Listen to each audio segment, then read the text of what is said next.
அனைத்து விதமான தோஷங்களையும் நீக்கி வாழ்க்கையில் நமக்கு சந்தோஷம் கொடுக்கணும் அப்படின்னா அதற்கு அதி அற்புதமான வழிபாட்டு காலம் எது அப்படின்னு பார்த்தீங்கன்னா இந்த பிரதோஷ காலம். சாதாரண பிரதோஷ காலமே ரொம்ப சக்தி வாய்ந்தது. அப்போ சொல்லவா வேணும், சனி மகா பிரதோஷத்துக்கு எவ்வளவு சிறப்பு இருக்கும். ஏன் அவ்வளவு சிறப்பு?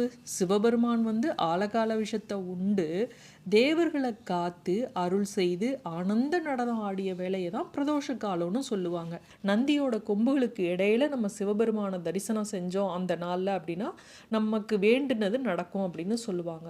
ஜாதகத்தில் எந்த கிரகம் சரியில்லைனாலும் சரி, எந்த திசை நடந்தாலும் சரி, வாழ்க்கையில் என்ன கஷ்டமாக இருந்தாலும் சரி, இந்த சனி மகா பிரதோஷத்தன்று சிவன் ஆலயத்துக்கு சென்று வழிபட்டீங்க அப்படின்னா உங்களுடைய அனைத்து கஷ்டங்களும் நீங்கிடும். சிவபெருமானுக்குரிய அஷ்டவிரதங்கள் ஒன்று தான் பிரதோஷ நேரம். திரியோதசி திதியில 4 to 6 வரையில இருக்கக்கூடிய காலத்தை பிரதோஷ காலம் அப்படின்னு நம்ம சொல்றோம். சிவபெருமானோட அருளை முழுமையா பெறணும்னா பிரதோஷத்தன்று வழிபட்டோம் அப்படின்னாவே போதும். பிரதோஷங்கள்லயே திங்கட்கிழமையில வரக்கூடிய சோமவார பிரதோஷமும் சனிக்கிழமையில வரக்கூடிய சனி மகா பிரதோஷமும் தான் ரொம்ப விசேஷம். அதுலேயும் சனிக்கிழமையில வரக்கூடிய பிரதோஷத்தை சனி மகா பிரதோஷம்னு சிறப்பித்து சொல்வோம். ஒரு சனி மகா பிரதோஷத்தன்னைக்கு விரதம் இருந்து சிவனை வழிபட்டோம் அப்படின்னா 5 ஆண்டுகள் சிவபெருமான் கோவிலுக்கு சென்று வழிபட்ட பலனை நமக்கு கிடைக்குமா. சனி பிரதோஷத்தன்று சிவபெருமானையும் சனீஸ்வரனையும் விரதம் இருந்து வழிபட்டோம் அப்படின்னா கிரக தோஷங்கள், சனி பகவானால் ஏற்படக்கூடிய பாதிப்புகள், 7 தசை அஷ்டம தசை இதனால ஏற்படக்கூடிய அனைத்து பாதிப்புகளும் நீங்கும்னு சொல்லுவாங்க. இது ரொம்ப விசேஷமான பிரதோஷம்.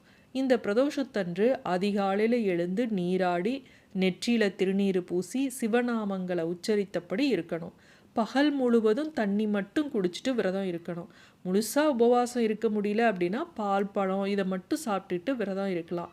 மாலையில் சிவன் கோவிலுக்கு போய் நந்திதேவரையும் சிவபெருமானையும் வழிபட்டுட்டு வந்த பிறகுதான் அங்கே தரக்கூடிய பிரசாதத்தை சாப்பிட்டுட்டு விரதத்தை நிறைவு செய்யணும். இல்லை அங்கே பிரசாதமே கிடைக்கல, கும்பலில் என்ன செய்யறது அப்படின்னா அதற்கு பிறகு நீங்கள் வீட்டில் சாப்பிட்லாம். கடைசியாக நான் சிவனுக்கு மிக முக்கியமாக அதி அற்புத சக்தி வாய்ந்த ஒரு பூன்னு சொன்னேன்ல, அதை லாஸ்ட்டாக பார்க்கலாம். இப்போ இந்த 3 பூ என்னென்ன அப்படிங்கிறத பார்க்கலாம். அபிஷேகம் அலங்காரம்லாம் முடிஞ்சப்புறம் சிவனுக்கு பூக்களில் அலங்காரம் பண்ணுவாங்க இல்லையா. இப்போ நீங்கள் தாமரை பூ வாங்கி கொடுங்க. பொதுவாக தாமரை பூ அப்படிங்கிறது எல்லா தெய்வங்களுக்கும் உரிய பூ, சிவனுக்கு விருப்பமான மலர்களில் ஒன்று. இப்போ இந்த பூவோட நீங்கள் தாமரை மலரோட மல்லிகை பூவும் செவ்வரளியும் வாங்கி கொடுக்கறது ரொம்ப விசேஷம். அடுத்தது மிக முக்கியமான பூ அப்படின்னு நான் சொன்னேன்ல, அது என்ன பூ அப்படின்னு பார்த்தீங்கன்னா வெள்ளருக்கு பூ. இது சிவனுக்கு மிக பிரியமான பொருள் அப்படிங்கிறதுக்கு சான்று வேல்மாறல்ல கூட உங்களுக்கு வரும் பாருங்களேன். தரிக்கி நமன் முறுக்கவரி எருக்குமதி தரித்த முடி படைத்த விரல் படைத்த இறை கலர்க்கு நிகர் ஆகும் அப்படின்னு வரும் பாருங்க. இந்த பாடல்ல நிலவையும் எருக்க மலரையும் சூடிய சிவபெருமான்னு சிவபெருமானோட ஒப்பிட்டு முருகபெருமான சொல்லுவது போல வரும்.